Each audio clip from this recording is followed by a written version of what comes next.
at this special time. And of course, we are joining both of you to our Global Dialogue series to talk about the past, present, and the future of the BRICS, and also the future globalization development.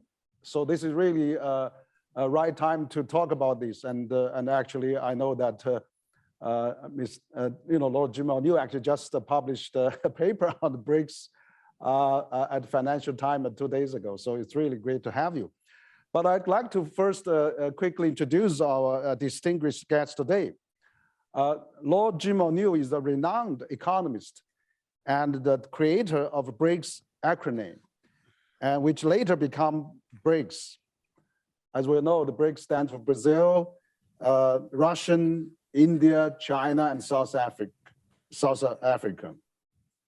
But also, Jim has actually, until very recently, he was the former chairman of the Royal Institute of International Affairs in London, which we know that as a Chatham House.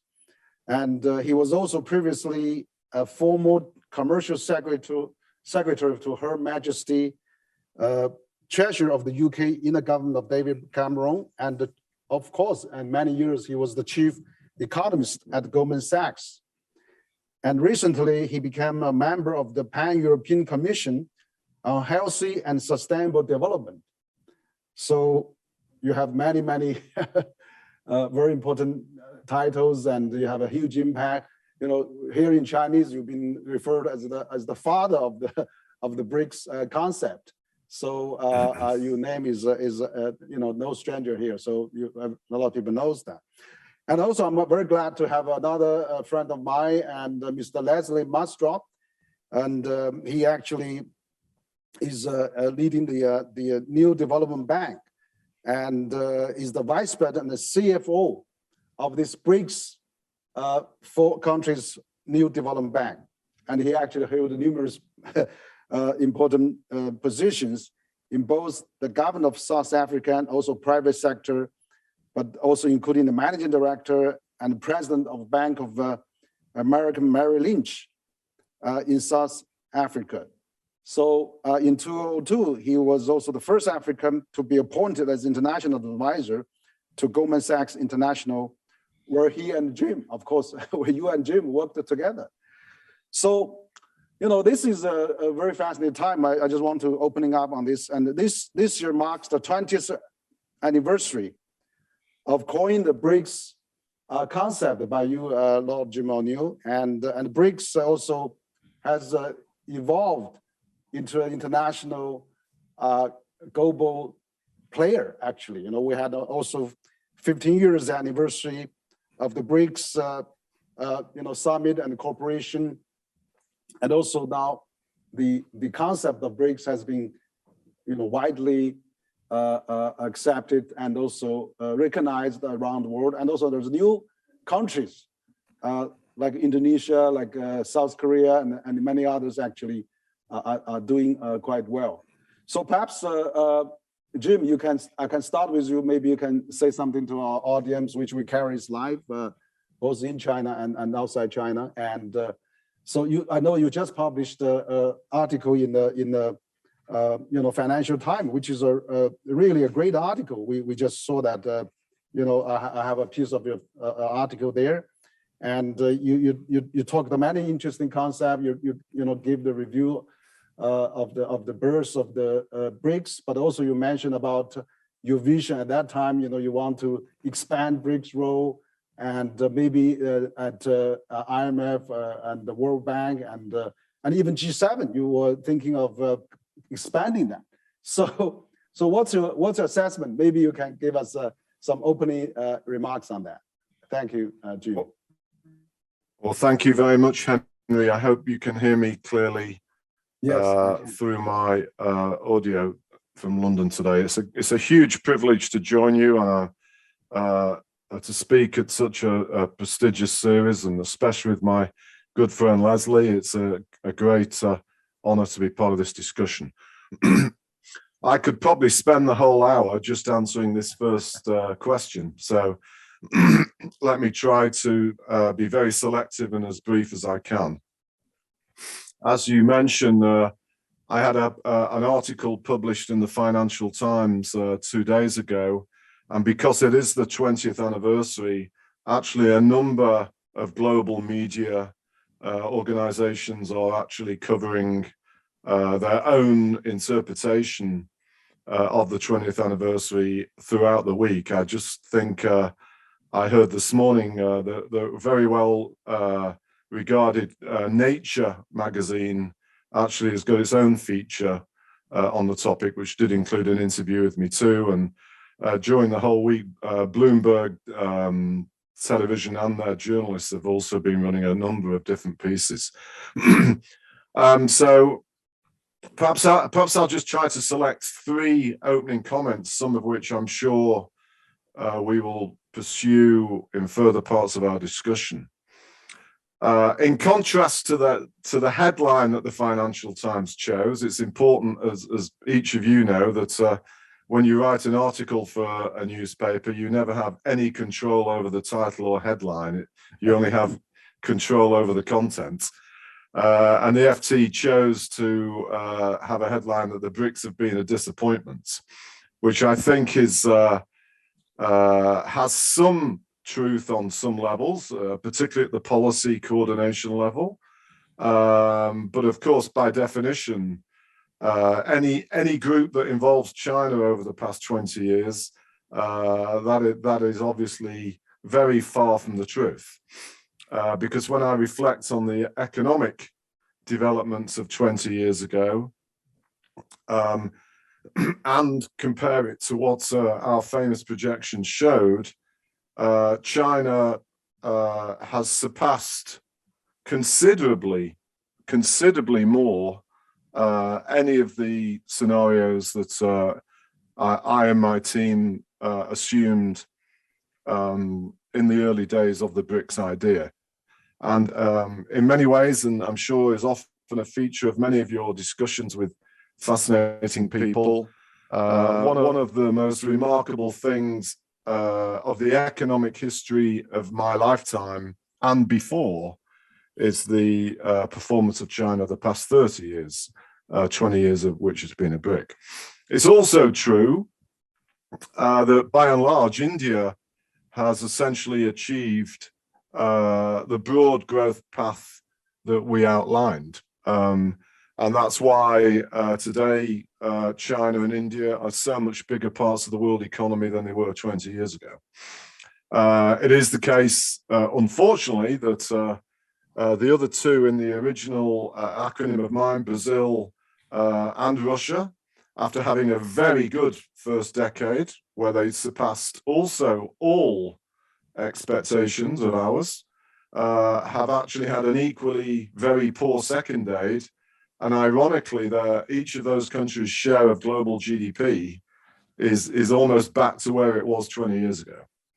And in that sense, the objective reality is when it comes to their economic performance, they've been a disappointment. And I would add, unfortunately, the same is of course true for South Africa also. And whilst there are many, many differences between them, I think at the core dilemma, which relates to policy issues I'll come on to, each of those 3 show signs of the much discussed commodities curse, which can often be a problem for many emerging economies that are trying to break through the middle income trap. And this is a challenge that each of those 3 countries faces in the future, in my opinion, even though there are many differences between them.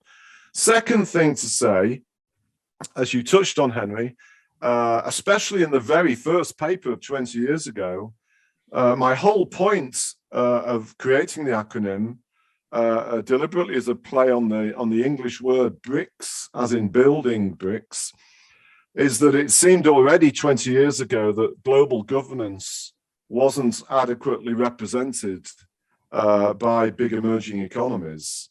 And that was the basis of my paper, especially coming 2 years after the creation of the euro and the introduction of a single currency for every big continental European country, it seemed to me very clear that there was no great case for single representation of each of Italy, Germany, and France in global economic governance.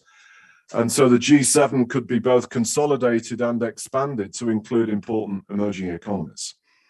And whilst that never happened, of course, 7 years later in 2008, prompted by the global financial crisis, we had the advent of the G20, which at its core was in reality to bring in these big emerging economies into the center of global economic governance. And at the time, if we would have had this discussion in 2008 or even 2010, I would have been very excited about what this meant for more representative and more equitable global governance. And of course, importantly with it, as I mentioned in the FT story, we also had the introduction of the Financial Stability Forum, which became the Financial Stability Board. And in 2010, we had the first significant reform in the voting shares and structure of the IMF and the World Bank.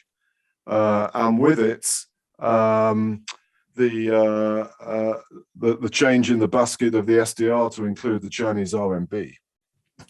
Unfortunately, and hence why the FT picked on this title, in the decade since, and unfortunately so strongly exhibited during this crisis that we have now, there has not been any further significant improvements in global governance at all. And the contrast between the G20 meeting of 2020 and 2021 and those of 2008 through 2010, in my opinion, is very disappointing and something that needs to be urgently changed for the future of all 7 billion people around the world.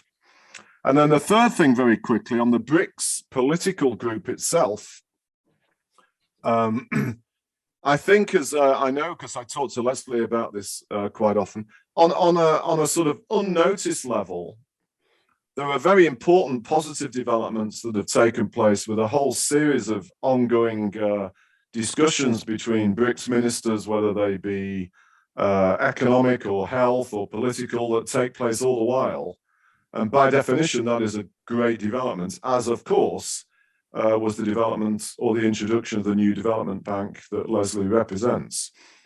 But it is the case, in my opinion, and one has to be careful to be diplomatic, and I don't want to offend anybody, but it is the case that the actual cooperation between the BRICS political leaders on an economic basis has not really demonstrated any evidence that it's materially helped any of their economies.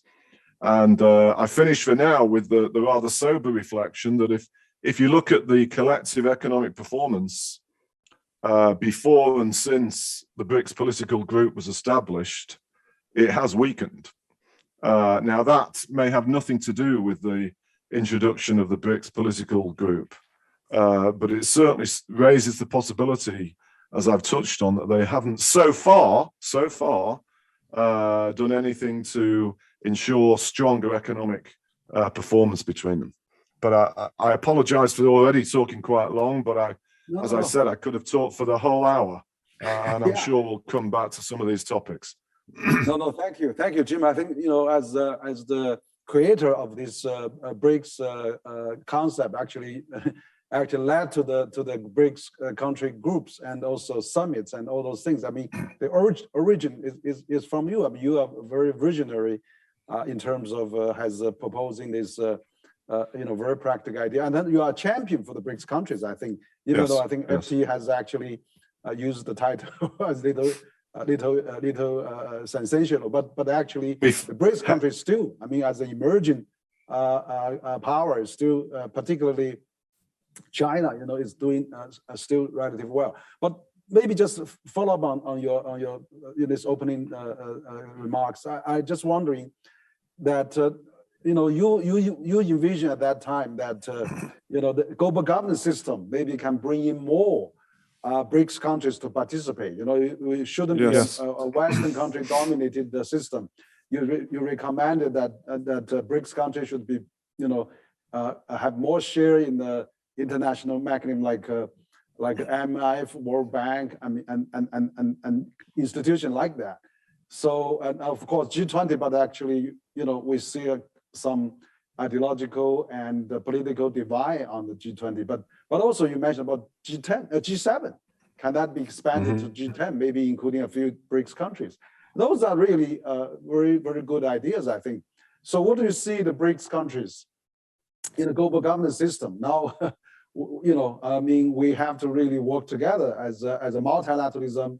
I think just not too long ago, we had this global, you know, BRICS summit, and President Xi actually mentioned about how we can continue to support multilateralism.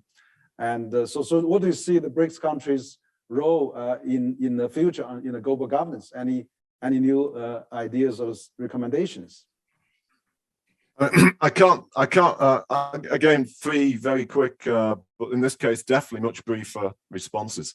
The first one is I can't resist repeating a joke that I've said for much of the past 15 years and discussed with Leslie and his colleagues at the New Development Bank. Given how the political group and the New Development Bank came about because of my acronym, I'm still waiting to be made honorary president of the Development Bank. The second thing to say, slightly more seriously, is it is remarkable when I look back 20 years ago as to what was in my head and what I thought would be much more optimal for the world. How many of those thoughts are still in my head now, even though the world has changed so much? If I just answer this part of the second thing with two subparts very quickly. You know, with the existence of the euro and a shared monetary and fiscal policy in Germany, France, and Italy, I don't really understand the logic as to why each of the three of them, all of which have very poor domestic economic growth performance, warrant a seat separately at some kind of global table of economic policy affairs. It is completely lacking in any rationale other than economic history, and perhaps, of course, the fact they all come from the same continent and have the same shared democratic values. And then the second part of answering that, I often think this is perhaps why we have some of the difficulties that we have in the world, because as great as the G20 development was, as anybody that participates in these G20 meetings will always say to me, it's too many countries and too many people to be a especially useful framework for making tough decisions. I'm a big believer in deliberately recognizing the difference between compromise and conciliation. And the more people that are in a decision-making group or a board, by definition, the more people default to compromise, usually the weakest compromise, instead of deliberately trying to conciliate. And I think a reformed smaller group inside the G20, which would still be along the lines of what I said 20 years ago, would make a huge amount of sense. And then the last part of answering you on this for now is I think it would help if the BRICS leaders themselves had a stronger shared collective priority more frequently on some key issues. You will know, Henry, yourself, and Leslie will also, that there has been occasions where there was a small window for important global leadership positions, such as the IMF or the World Bank, to come from a big emerging country. I'm thinking of particularly about 5-6 years ago when the positions were up, and there did seem to be a chance that we could break the mold of one coming from Europe and one coming from the US. But one of the reasons why that never happened is because the BRICS countries themselves didn't be strong enough to share who that person should be from the emerging world. And the third thing to say, and because you touched on in your intro, again, I know because of my deep involvement in global health, in the past 2 months, some of the BRICS countries have been very opposed to the idea of the introduction of a global health board under the G20, despite it clearly being in their own very, very strong interests. And I think it partly reflects the difficulties that the BRICS leaders have themselves on sometimes coming to a common position, not just for themselves, but to contribute for the greater interest for the world. Yeah. Thanks, Jim. I think for those very stimulating ideas that you have been proposed in the past, but I've continued to think in that way. I agree with you. I think that maybe G20 is a bit too many, but I also noticed that the chairman of the Council of Foreign Relations, Richard, has actually proposed G6, EU and the US, China, India, and Japan, and all the big countries. So that idea. Sorry, Henry. That idea would be very similar to the one that I suggested and still believe. That's right. I think you're right. So your idea is actually to bring China, India, and other emerging market a bit more into this global governance system. Yes, that'd be really would be very, very helpful. And I agree with that.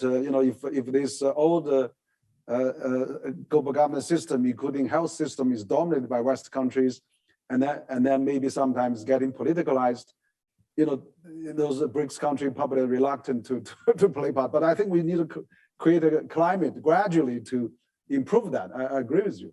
So Leslie, I mean, you are the BRICS man, basically. I mean, one of the products, as I agree, I think Jim should be the honorary chair of this new development bank. But you are the man also running the think tank, and you coming from BRICS countries. So what do you think about this? One of the achievement of BRICS countries, that by setting up this new development bank, and also in our head office in Shanghai, you are having a new office, brand new, to move in soon. I understand. Also now, from last several years, new development bank has already land, $24 billion, dollars and things like that. So probably you can give us your perspective about BRICS and new development bank. Thank you very much for having me again. Good seeing you also, Jim. First point I'd like to make, and also I want to just maybe frame this around maybe three propositions. The first point is that I think it is early days, Henry, to assess the sort of historical significance of BRICS. I think also it is 20 years since Jim in November 2001 wrote the paper, but it is only actually 12 years since the BRICS leaders and BRICS as we know it today. In 2009, the 5 leaders came together, and it's actually only 6 years since the new development bank have been created. So I think it's important to look at it through that historical lens. The 20 years is more the concept that Jim sort of conceptualized have been in vogue, but the institutional formation is much sort of younger. So we're very much at the early stages of its evolution. My proposition is that what BRICS have done is created a platform for what later on could become, or is already the embryo for a more emerging markets platform within these global governance structures. Now, as you know, the G20 was only formed 22, 23 years ago or so, but within the G20, these countries already had, there was an informal sort of network amongst these large emerging markets. Indonesia, maybe Mexico and others were also part of that dialogue. And they were at the forefront of articulating for reform within the World Bank, within the IMF, which led to what is known as Voice Reform 2009, 2010, as Jim just referenced. So the BRICS countries played a much bigger role over this period to help engineer those reforms to make the global governance system more credible, more legitimate, because we do have still today a mismatch between the economic power of the large emerging markets and their political weight as represented within the official structures. So the G7 is obviously, being overtaken by the G20, and it has definitely democratized decision-making in many respects. But let me make the second proposition, and maybe there was a reason why Jim didn't cover this in his article for, I'm sure just because of the length, but there are some significant achievements of the New Development Bank and the institutions that BRICS have created that maybe was not flagged in the article. The first one is that many people don't know that there's another institution that BRICS created. Well, it's a virtual institution. It's called the Contingent Reserve Arrangement. And essentially what this is, it's a facility. It's a pooling of foreign exchange reserves of $100 billion, the bulk coming from China, $41 billion from China, 18 from India, 18 from Russia, and so on, and 5 from South Africa. Should any of our 5 countries have balance of payment pressures, Henry, this is a facility. Traditionally, you'd go to the IMF if you have balance of payment liquidity challenges. This is now, this was put in place. Again, the treaty was signed in 2014 already, and not many people know about it because it is a virtual fund. It's a pooling of reserves, and it will play a very important role in the event of a global liquidity crisis. The second key and most significant achievement of BRICS have been the creation of the New Development Bank. This is an institution. It has $50 billion of subscribed capital. It has now approved, up until last week, $31 billion of sustainable infrastructure. The bank have this huge additional sort of symbolically, the fact that it has never financed a coal-fired power station. It has a completely green and sustainable persona, which I think is also very important in this age of climate change that we are living through. So the second point I'd like to make is that New Development Bank is also still at its early stages, but it will also morph and mutate into a more emerging markets bank. You might know a month ago, we admitted United Arab Emirates, Bangladesh, as well as Uruguay, and we're on the cusp of introducing significant new emerging markets over the next number of months and years to come. So it was born, the concept was born in 2001. It sort of, was still a baby by 2015 when the institutions was created. But one has to look at longer historical lenses to assess what potential impact this acronym, which Jim was the creator of, will have on the world. Yeah. Thank you, Leslie. I think you're right. I mean, we should be a bit more patient and then give a bit more time. And of course, the BRICS country, I mean, they come along and then they form this New Development Bank, which is a great achievement, I think. And also now they have done so many, dispersed for the sustainable development, but also you just said they have a big facility also set aside in case that anything needed. So this is a great achievement. I really congratulate. I think that the achievement of New Development. But of course, we have more to come in the future. I mean, I'm glad to hear all those other emerging countries are joining the New Development Bank, and they set a very good examples of that. I'm sure Jim has a bit high expectations as a creator, but I'm sure you will be pleased to see the bank has done very well. Now I would like actually to change a bit of the subject. Recently we published a book called Consensus and Conflict, and actually Jim has actually contributed a paper for that, and called "What is the right way to structure global health? The case for radical new organizations and thinking." So thank you, Jim, for your contribution of this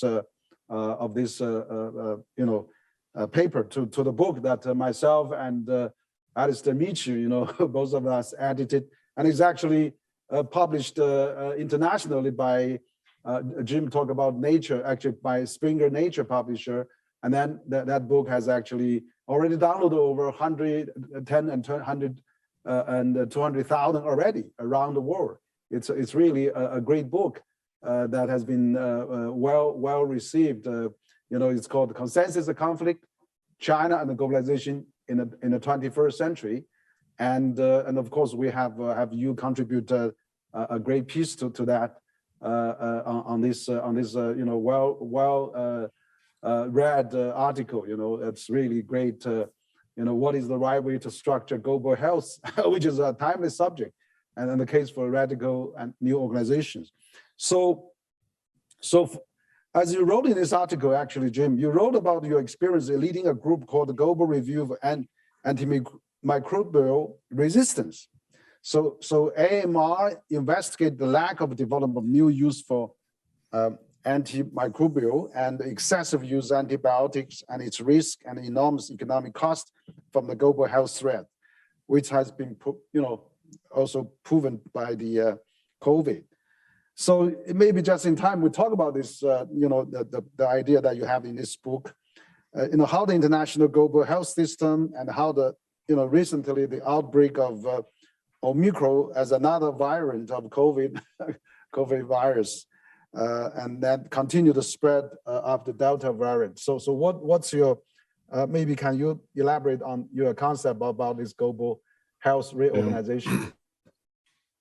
Again, thank you, Henry. I'd be delighted to talk about this briefly because it's something I've become very, very passionate about. To make it easier to talk about antimicrobial resistance, which is, even for those of us that, whose natural speaking language is English, it's quite a mouthful. So it often abbreviates to AMR to make it easier. Yeah. But I also often say that it's probably intellectually the most interesting thing I've ever done in my life. And I've had a very fortunate professional career, but leading a global independent review into the challenge of AMR was fascinating for many, many reasons, but at the core because of its global importance. And it's often known, particularly in contrast to COVID or because of COVID, as the silent pandemic that is killing as many. And my review became, in the world of global health, quite famous for saying that if we don't do something about the problem of antimicrobials, particularly resistance to antibiotics, by 2050, we will end. I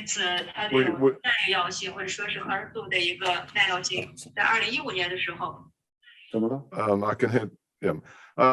If we don't do something about it by 2050, we could have 10 million people a year always dying because antibiotics won't work anymore. And with it, a colossal loss of economic activity. And what is fascinating about the mood now because of this current crisis is those few health specialists that looked at our numbers and occasionally said 5 years ago that maybe they were exaggerated. Actually now they realize that, on the contrary, if you don't deal with global health threats, they can be worse than global financial threats. And the last time I looked, the loss of economic activity during COVID in the past 2 years around the world is 3 times worse than that in the financial crisis. And this came from a global health crisis. Which takes me to the second core point of the chapter I had the privilege of writing for your book. And by the way, congratulations to you and Alistair on such very powerful sales so far. And I hope it will become 10 times or 100 times bigger, given its importance. No, seriously, given the importance of the issues. But the central idea is we need to stop treating health as some place in the corner that we only ever focus on when the problem becomes right in the middle of our face. Mm-hmm. And just as the FSB was created to try and anticipate that the global financial system will always have enough capital and it will be ready for the next global financial crisis, we need to do the same thing with health. And the central proposition is to have a global health and finance board under the G20, which would be represented by both finance ministers and health ministers. And in order to do that, we will be able to have a truly effective global surveillance system for health, adequate financing of the WHO instead of this slightly bizarre voluntary-based system. And every week of our lives, take for example, this so-called Omicron variant of COVID we're currently dealing with, and Leslie's country, South Africa, is suffering because of the very rapid decision to impose travel constraints. If we had a proper global health and finance board, we would be prepared to think in advance, all around the world together, how these things should be dealt with before they happen. And by that, it would not stop global health problems, but it would stop them from having the economic and financial damage and the destruction which we're still living through nearly 2 years after the onset of COVID. And I've become very passionate about that. And together with some of the people led by Mario Monti on the commission that I was part of, we are still trying to lobby very extensively for the initiatives introduced to have a task force to look at this under the G20 of Italy's presidency, to have that taken up by the Indonesian presidency, and for this to become a central part of future global policymaking. Mm-hmm. Yeah, great, Jim. Yeah, no, that's really a very important task you're championing, and also has contributed so much to this international global health system. And of course, in our book, actually, we just mentioned this consensus or conflict. You stated that matching WHO's role and responsibility with the global reality is very important. So it is very true that lessons learned from COVID are desperately needed, in terms to transform the reforms of global health governance system. And on Wednesday, just this week, and members of WHO has agreed to set up an intergovernmental body to negotiate a draft of global pandemic treaty.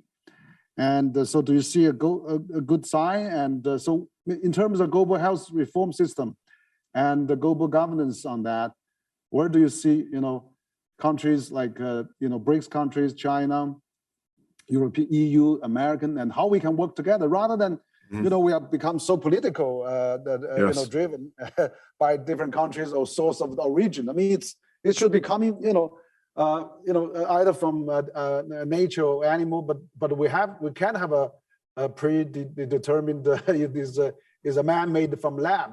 That really soured the mood to collaborate. So how do you think about we can better collaborate on those issues? Yeah, I think there are some quite easy wins that could be made, Henry, to be honest. And again, I'm very, very grateful that you give me an opportunity to talk about this, particularly with an audience in China, because China is in a position to take great leadership on this topic, given its importance in itself, but also at the core of the BRICS countries.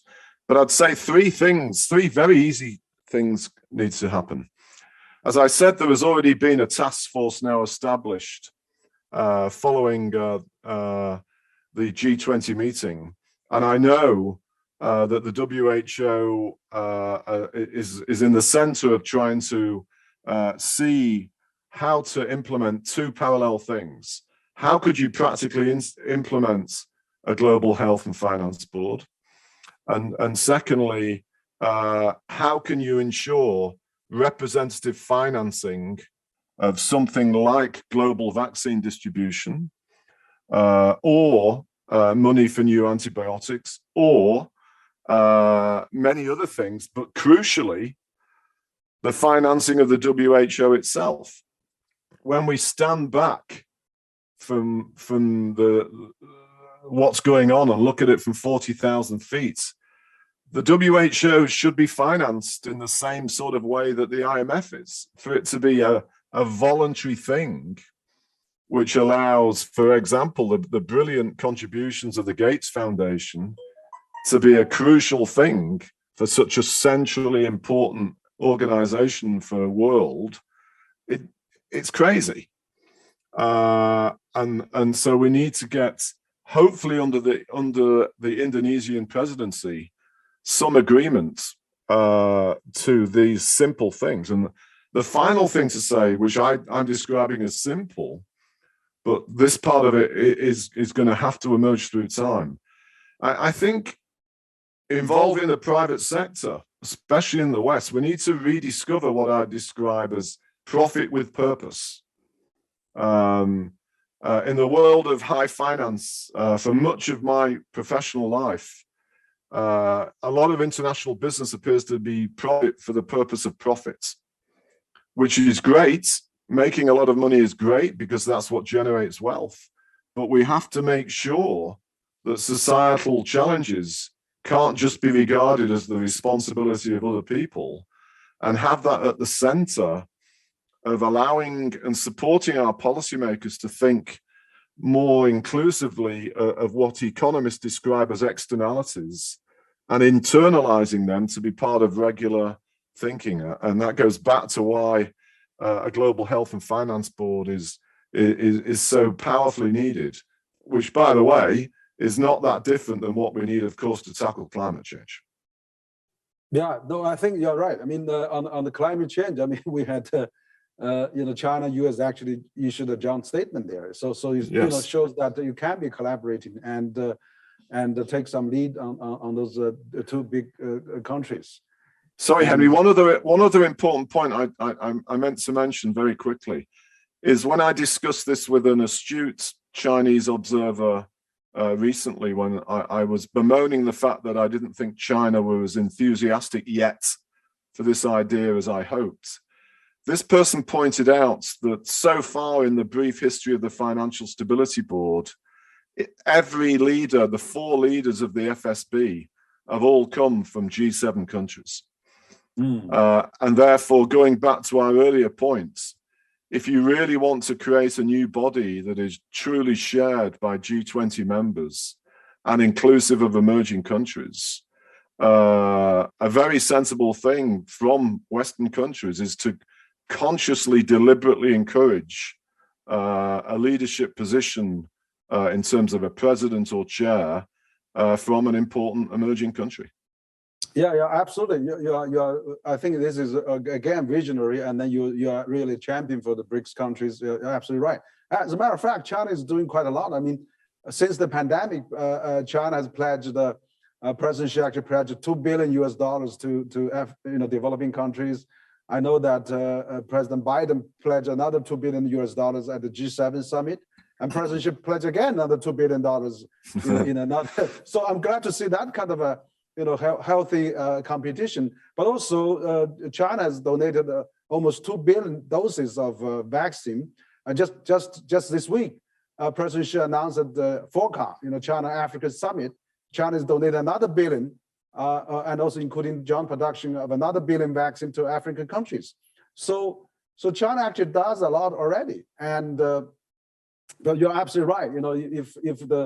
If those financial board was the healthy board and is vacant for China, and then it's not really letting China play some active role there, it's not fair. I mean, that's the problem. I think when you have this international mechanism in discussion, China is always on the side and not really playing some active role. But actually, I think the China actually does a lot already, and we should group into that and have a healthy cooperation on that. So talk about this cooperation. I mean, Leslie, I want to come to you now. You know that, and also this week, I mean, EU President and Chair announced, European is providing 35 billion euros on the EU gateway. I mean, on the infrastructure, just these 2 days.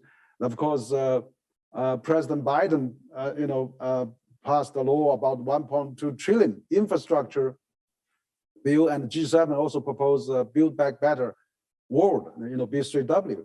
And of course, this is the 8th year of China doing the BRI, Belt and Road Initiative. So infrastructure is really, I can see that as the largest largest common denominator and attraction for the world for the next 7 decades, probably, that we can still working on for many developing countries, and maybe another new, I'm not saying Marshall Plan, but maybe a global stimulating plan for the world to work together, rather than we're getting into this kind of geopolitical fight and argument. So what do you think? I mean, as a banker, development bank, the infrastructure the opportunity in the developing countries for BRICS countries, for US, EU, other Western countries. What are the, what can be done for those things, and what's your assessment? Thanks, Andrew. I think firstly, the recent pronouncements in a lead up to COP26 is a clear indication, and because of all the announcements you've just made reference to, it is going to be, I think, a period of renaissance for development banks because of the significant new focus on sustainable infrastructure. There is so much new financing needed to replenish existing infrastructure and to build new infrastructure that is resilient and sustainable. So I think one of the first key points to make in this regard, and Jim already touched on it, is that traditionally people have always looked at infrastructure as hard economic infrastructure in terms of ports, airports, high-speed rail, and so on, power infrastructure. But social infrastructure is also now becoming very, very critical. Jim just mentioned the commission that he was part of, which looks at health and sustainable development in the European Union. And within multilateral banks, we're also now placing huge emphasis on that component. Coming back to infrastructure, I think one of the most biggest significant developments here in China is the increasing focus now on greening the Belt and Road. And in fact, I'm hoping that many people hope that maybe the words will be used, green Belt and Road, and not just making reference to try to green the Belt and Road, because that will send a very powerful signal. And China's already done this to a degree, if you like, with the announcement that it will no longer finance coal-fired power outside of China. As you know, the announcement was made in the build-up before COP. So infrastructure can play a very critical role going forward towards greater sustainable development. But there's one other point I wanted to make, which is also very critical, Henry, and that is that our institutions that we have right now are not necessarily fit for purpose for the new realities that we are confronted with. Jim made reference to what he called externalities because of there's obviously the pandemic that we've just lived through, there's climate change, there's a whole range of other issues that are transnational, that cross borders, or spillovers as it is often called, and our institutions are not necessarily suited to deal with these. This might be a moment to go back to ask the questions whether we in fact have the right institutions in place and whether we should reform some, innovate in order to make sure we can tackle these new challenges that we are confronted with. But the last point I want to make is that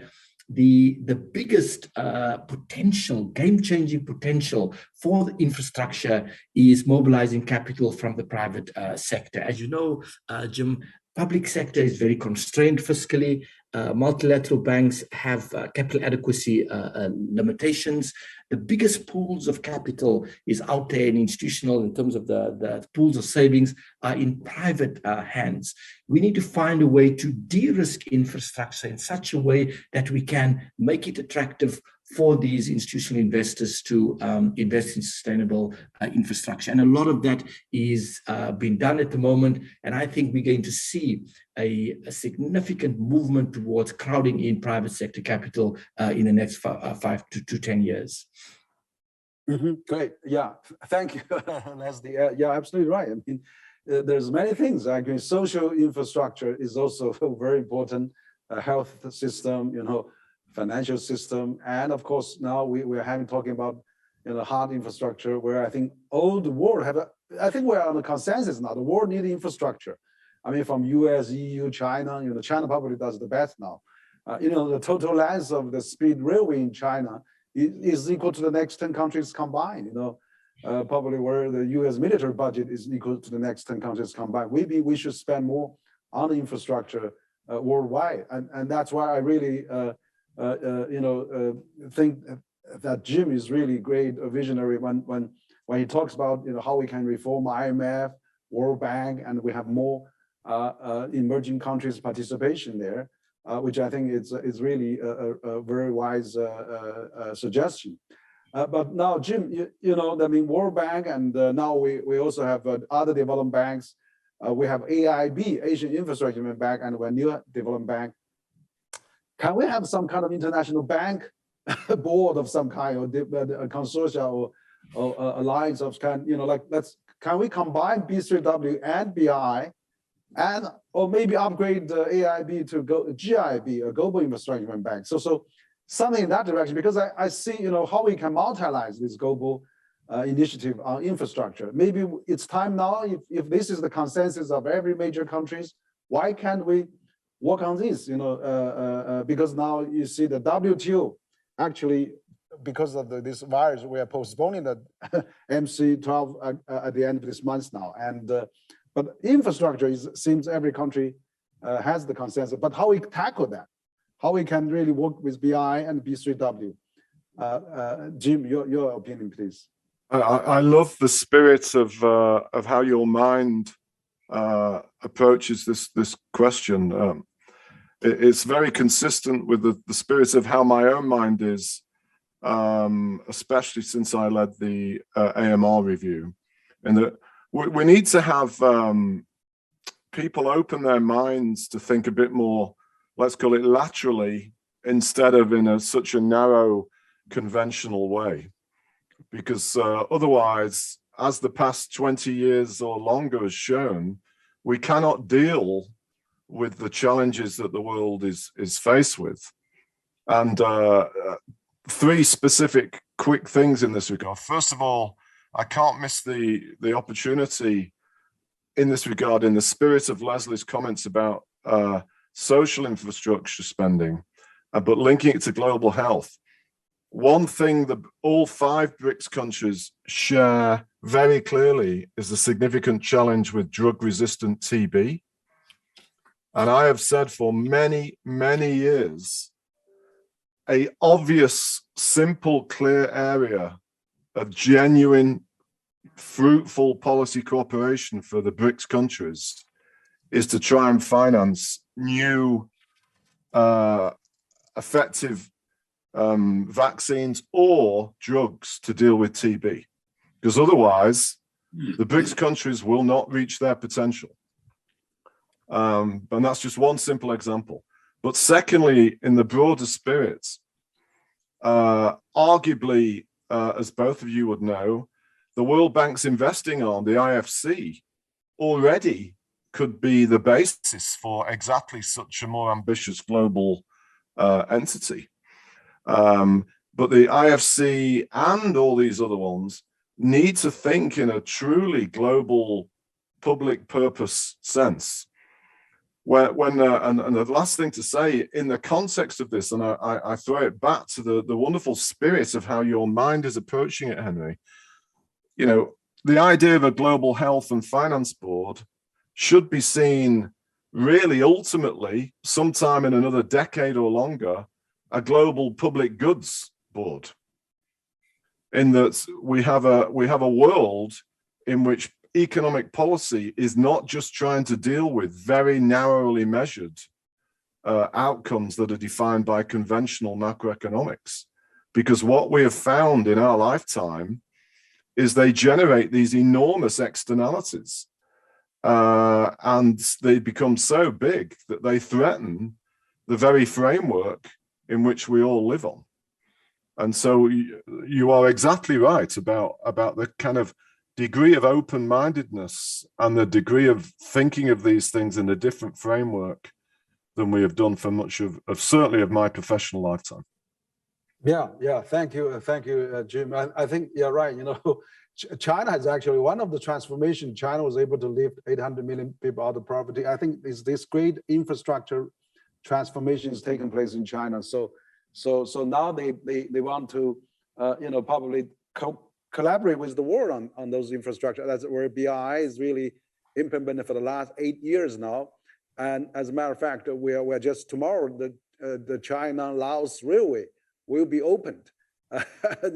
We're connecting the ASEAN countries. So you see that kind of infrastructure activity will really be the drive and the peacemaker for the world. I agree. You said IFC and all the other international financial institutions can we really revigorate, revitalize those institutions with the AIB, with New Development Bank. So Leslie, what do you think about how we can get all the development bank work together, on BI and on many other initiatives? I think there's already very deep collaboration amongst the development banks. It's now deepening because of the climate change agenda. I mean, as you might know, recently at COP26, the multilateral banks issued a joint statement where essentially almost half of all of their future development assistance and exposures, lending, whether it be loans, guarantees, equity, will be towards climate finance. Most of the institutions had targets before of 25, 30, 40%. It is now progressively moving up. So that deep collaboration is already happening, but we haven't yet consolidated it as a system. We still function as individual institutions, and we can probably better act as a system if we act in a more complementary fashion. But I think what the climate change agenda has done is kind of be a catalyst for that greater collaboration. There's already discussion, for example, Kenneth Rogoff argued recently in a Project Syndicate article for the creation of a World Carbon Bank, because if each country put in place their own carbon policies, like the European Union just put in place a carbon border adjustment mechanism, set of proposals, we will have very inefficient outcomes. So I think some institutional reform might still be necessary, Henry, but what I can definitely indicate is that multilateral institutions have deepened their collaboration over the last couple of years, more so recently because of the collective agenda on climate change. Mm-hmm. Great.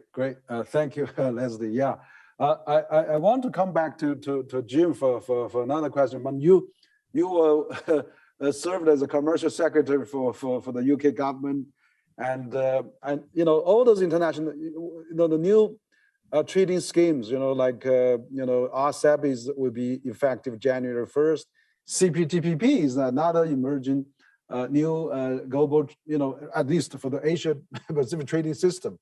And UK is planning for join that. China is planning for join that. So what do you think of this kind of new, 21st century, new high standards trading system that can really revitalize the global system, including the WTO reform? How do you think those initiatives can happen? And also the relation between China and UK maybe can work on these new initiatives. Thank you again, Henry. I mean, this is another question that could take more than an hour to answer, but I'll say two things, which are contradictory.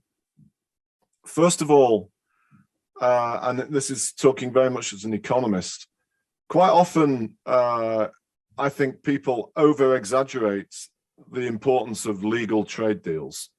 If you look at patterns of global trade, well, the best example I can ever give you is that at least until the past 2 years, Germany had started to export more to China than it did to its neighbor Italy, even though it was part of the same EU with a common free trade deal and the same monetary system. And it's because, of course, of the enormous rise in domestic demand in China and demand for the kind of goods that Germany is so powerful at.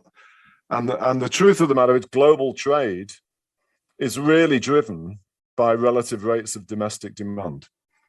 And as part of that, and linked to aspects of your previous question that I didn't have a chance to talk about, I would love to see within the BRICS and separately, China and India cooperating on some of these things a lot more. Because if you look at how they've emerged the past 20 years, and if you look at the world the next 20 years, if China and India get their own trade cooperation right, it would literally without any exaggeration, transform patterns of global trade. And that would be the basis of so many other positive things that would happen. The contradictory part is, of course, and that's my second point, is that we need to have more and more sophisticated trade agreements to deal with the rules in which we all engage with each other around the world.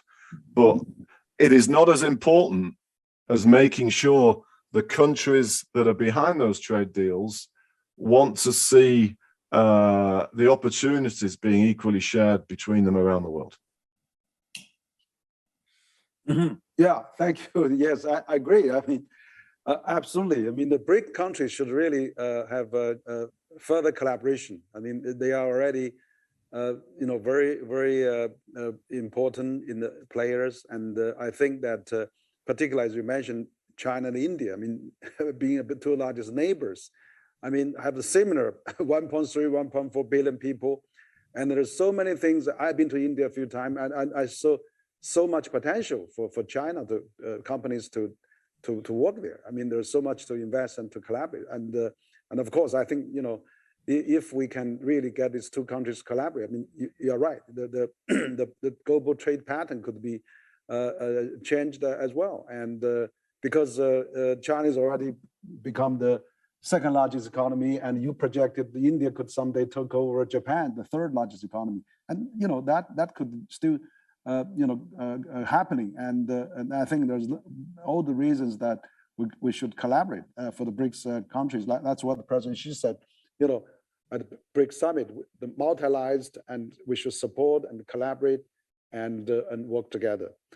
I think we almost come to the end of a discussion. I know you've been quite busy, but we still have a 2 or 3 questions from the medias we collected, and my staff was showing me there was almost 100,000 people watching us online, and so this is a very important section. There's one question from a major Chinese news from China News Agency. It talks about the BRICS cooperation involves countries in South America, Europe, and Asia. What is the significance of cooperation between Europe and Asia, and cultural exchanges between East and West? And what about BRICS countries and Western countries and US, EU, and all the others? If I realized there was going to be 100,000 people here, Henry, I would have gone to the hairdressers and made myself look much better. But I'm very grateful. I have a simple part of answering that. I'm a very fortunate person that at least until COVID and for much of the previous 30 years traveled around the world frequently. And in my view, one of the greatest things that ever happened to me was the good fortune and the ability to be able to travel to countries in Africa, Latin America, of course, Europe, North America, and in particular to Asia. And you can only really think truly globally if you experience how people in local societies feel, because that only gives you a flavor of being able to understand the way people think and the cultural differences. And so, of course, and I would argue one of the great strengths of the BRICS group, which is often overlooked, the fact that it does include Brazil from Latin America, 2 countries from Asia, and Russia that's in the middle of them, itself is a source of great cultural and geopolitical strength. And so the more these cultural exchanges can take place, and the societal and economic things that can be thought of for shared benefit that go with it, as what I would sometimes lazily call, it would be a no-brainer. It's one of those free lunches in life. Mm-hmm. Yeah, maybe this question also, there was talk about some culture. You mentioned in your recent FT article, you talk about South Korea become really very successful, and also China, to that matter, as well. I mean, we have also Indonesia coming up very quickly. So, do you think this kind of Asian culture, diligent, hardworking, central, government play a lot of role, and the coordination? And so would that make a BRICS country a little different? I mean, even given your number of BRICS countries, it seems the BRICS countries in Asia perform relatively well compared with other continents. I mean, this is a fascinating issue, and I tried to. My original contribution to the FT was a longer length, where I actually tried to have a paragraph on this exact topic. Because back in the 2003 BRICS paper, we studied 50 years earlier what would a similar analysis have suggested about 2003. And what is fascinating is that already a number of North Asian societies reached the potential such an analysis would show. Japan, Hong Kong, and of course, South Korea, which in my opinion is arguably the most interesting country in the world of more than 45 million people since I was starting professional life, because today it's the only one that has a GDP per capita as those of European G7 members. It is an astonishing achievement. And it is a shining example, as is much of North Asia, for so many other ambitious countries around the world, and frankly, including Leslie's own South Africa, which has a similar population to that of South Korea, how can you achieve this shared prosperity in order to deliver a better life? And there are great virtues about the interconnection between some greater involvement of government, enormous use of education and technology. And I think it's something that many North Asian countries share really powerful evidence of, which whether it be Latin America or many countries in Africa, need to understand what they can adopt for their own societies and implement. Leslie, do you have any comment on those questions? And of course, New Development Bank is doing all those great things. And so what do you think of the BRICS? There's actually a question about the concept, and when the first proposed is included 5 rapidly developing emerging countries, but now we have Jim mentioned about South Korea and also Indonesia and many other, Mexico you mentioned. So what do you think about other countries that can bring you talk about quite a number of join your banks? What do you see the potential as a whole for those emerging economies? Thanks, Henry. I mean, I think, as I mentioned earlier on, I think one of the contributions that BRICS, and this is what Jim will always be credited for, and what the New Development have done, as I said, is to create a coordinated voice for emerging markets, because all the other banks, all of them, Asia Development Bank, European Investment Bank, IFC, EBRD, and so on, all of them have a control structure in terms of who has the most votes dominated by the developed world. The New Development Bank and BRICS is a unique construct also from a global governance perspective, in a sense that here you have 5 countries coming together, very different sizes of economies, and yet have an equal say. China's got a GDP of 15.6 trillion, for example. It is 31 times bigger than South Africa. But South Africa also contributed $2 billion in equity, and China has no bigger say. It has no veto power.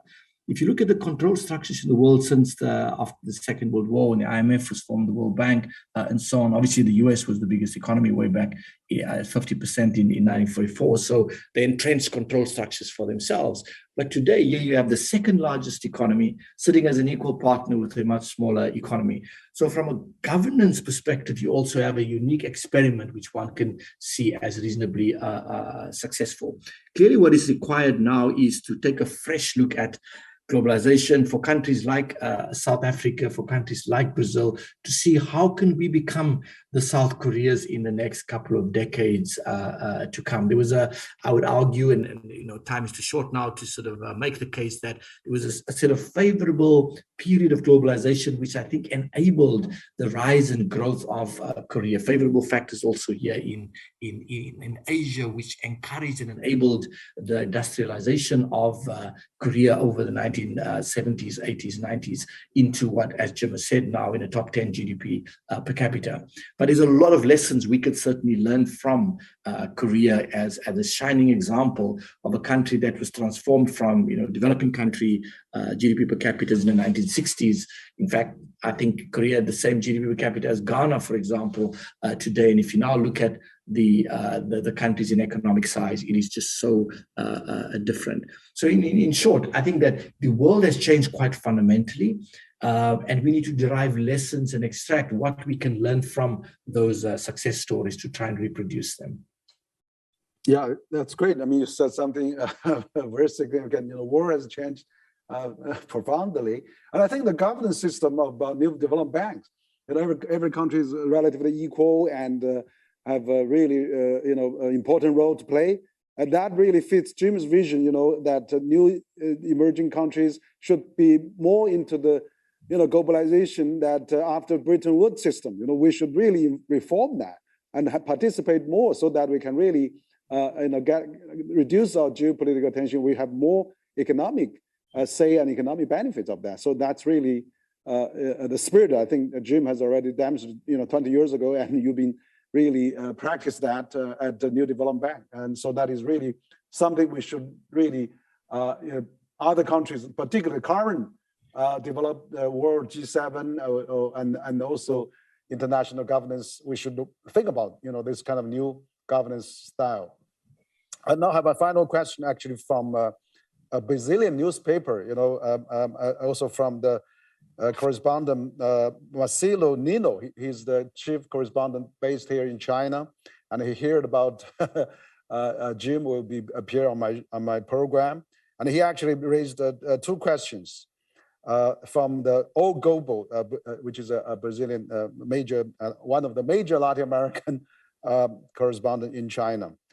The first question is, comparing your expectation 20 years ago to the reality today, which of the BRICS countries disappoint you the most, and why do you think that had happened?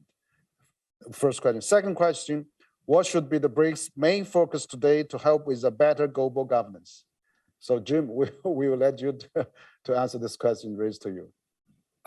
Thank you. I know O Globo as a financial newspaper very well, and amongst the other great things about the BRICS acronym, it's allowed me to travel to that beautiful country, Brazil, many times. I'm going, in the spirit of trying to balance everything out, I'm going to contradict myself, but in a sense of humor. China is obviously been the most successful BRIC, but for me personally, in the spirit of what Brazil also represents, which is probably the greatest soccer football playing nation in the world, China is also the biggest disappointment because it never took ownership of my own obsession of Manchester United Football Club in England. And in the days of the great global, that brief period of the golden era between the UK and China, I had the privilege of being on that tour with President Xi, and his advisors allowed him to be succumb to going to visit Manchester City's ground and not Manchester United's ground. And I don't know how I failed in my ambition there. The second thing to say is of course, Brazil and Russia, as the journalist asking the question knows well, equally share the position of being the most disappointing. And in many ways, Brazil's is more than Russia's because Brazil has better demographics than Russia. But I quickly add one of the, again, as people at O Globo and many other Brazilian newspapers know, Brazil is often in some ways the most unpredictable of the BRICS. I will never forget when I was there in 2010, when Brazil was doing so well. Many people, including representatives from O Globo, would ask me whether they thought Brazil could grow as strongly as China in the next decade. Literally, seriously. And I looked at them and said, you must be mad. But that year, of course, in 2009, they kind of had done nearly. And today, many people probably think Brazil can never grow ever again, which of course is equally ridiculous. So what I would say is, to finish for now, I think both Brazil, especially Brazil, certainly will not be anything like as disappointing as it's been the last decade. and maybe that's the case with both South Africa and Russia also. Hopefully, hopefully. Okay, great. Thank you, Jim. And so actually today, we're coming to the close, and we have a very exciting discussion. You give us the history review and perspective of the BRICS countries, and also the role that the BRICS countries can play in the global governance system, global health system, global economic system, and also how China, you have been giving high credit for China development, and also other BRICS countries like South Korea. So I think we have touched on many subjects, and particularly how the developed world, Western countries can really work with China. I mean, you give a lot of good advice on that, and so really appreciate. So I want to conclude with maybe your concluding remarks, and we start from Leslie. About our subject today, and other topics you want to finish with your concluding remark. Thanks very much. Look, we are at a very interesting period, and it's an historic crossroads, really, where I think this whole drive towards the green transition will provide fresh impetus for institutions like ourselves. We are obviously hugely excited about becoming a much bigger, more emerging markets focused institution, becoming much bigger than what Jim dreamed of in 2001. I mean, over the next 5-6 years, I mean, I would anticipate that this bank is likely to have, 25, 30, 40, 50 members, and become a bigger emerging markets bloc that will make a profound contribution to the world of multilateralism. And within a space of 5-6 years, this institution has already made its mark in terms of its contribution. I'm very excited, and I think I share this with my colleagues about what this new phase entails. Now, the global pandemic has kind of depressed sentiment very much, Henry, as you know, but I think it seems to us that if we integrate our approaches around health and integrate that into sustainable development, we might be able to conquer this global pandemic through more coordinated global multilateral efforts. Thank you. Yeah, thank you. So Jim, and so we started with your Financial Times paper just 2 days ago. BRICS. How some of the disappointed you have. I mean, the editor gave you a very sensational title, but China probably is the least disappointing. China actually probably outperformed your expectations in terms of it did. Gold GDP development. So now we're having we're having a large audience from China today hear from you, and so what's your expectation for China, and how China can play a better role? I mean, you have always championed BRICS countries' role. For the global development and global governance in the future. Thank you, Henry. And again, listen, thank you so much for including me. I just want to also say one thing that I think, to reiterate in my own mind, something that Leslie said early on in this discussion that's so important. Even though 20 years is a long time in my lifetime, in the history of man and women and life, it's not. And as Leslie said, the BRICS Development Bank has only been in existence for 6 years. So I look forward to the discussion the three of us have in another decade when it's 30 years and 16 years, because it's important to keep that in perspective, because we live in an era where there is a lot of negative mood about so much. Second thing, and why I say it that way, is one thing I learned throughout my life at Goldman Sachs in particular is never let a crisis go to waste. Never. And the making of how most of us are as individuals, or any countries or any governments, is how you deal with a crisis. Crises will always happen. They are unavoidable because they are a consequence of human beings. And the key issue is we all need to respond to them properly. And again, Leslie's right about this one in COVID. This creates enormous opportunities for things to be thought about doing differently, including cooperation. And then thirdly, it leads me lastly to your specific point about China. I think as we can see, and here again, I hope I tread carefully in my words. I think we can see in recent years, China sometimes finds itself a little bit surprised about the scale of global focus on China. And of course, it's understandable because China's emergence has been so new. But as China gets more and more bigger, it has to find a better way of integrating its own thinking and what's right for its own citizens with the desires of the rest of the world. Every time I've ever, the 30 or 40 times I've been to China in my life, I'm always so remarkably impressed with the educational and technical abilities of so many people I meet. But I think in order for China to deal well with this next decade and beyond, it's got to find a slightly different way of positioning how it thinks and integrates with the rest of the world, which, by the way, is just as important for the rest of the world as it is for China's 1.3 billion people. Yeah, that's really impressive, really great. Thank you, Jim. I think we are entering a very challenging time, and also challenging world, that probably once in a century that we are experiencing this pandemic. As you said rightly, that we should not let crisis wasted. We should really giving a new birth and a new system and improvement of our current global governance system. And for the last 76 years of the Second World War, we had global governance, 0.10.